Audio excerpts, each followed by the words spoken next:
आज म हैन भन्नुपर्दा माछा तार्न आँटेको। कृपया अब कस्तो हुन्छ हेर्दै जाउँ। अहिलेको हालसालको लागि अब टमाटर हैन, यो चाहिँ रसको लागि, यो चाहिँ प्याज अहिले हैन रस बनाउनको लागि, अनि यो चाहिँ लसुन यो मसलाको लागि, यो खोर्सानी 2-4 वटा हैन यस्तै हो। अब हेरौँ लसुन केलाउँछु, प्याज 1-2 वटा काट्छु अनि यहाँ राख्छु। गाह्रो छ मलाई। अब एकछिनमा म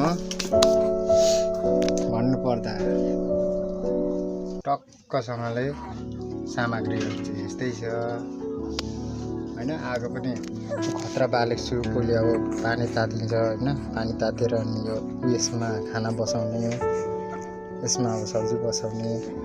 अनि म चाहिँ यहाँ नानी चाहिँ यहाँ खेल्दैछ एक्लै हैन, हामी पनि छौँ साथमा, छेउछाउमै छौँ हैन।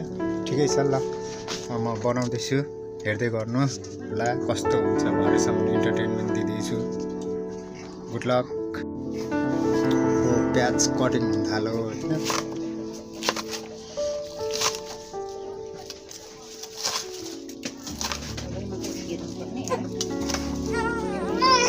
हेलो के भो गुन्डे?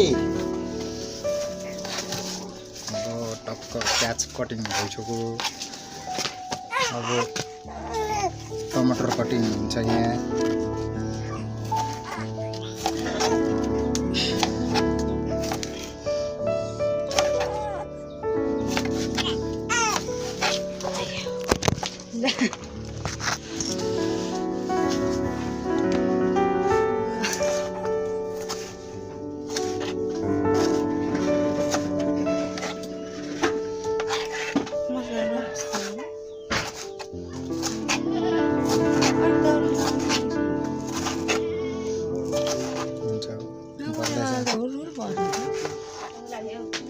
आगो बलिरहेको छ त अनि।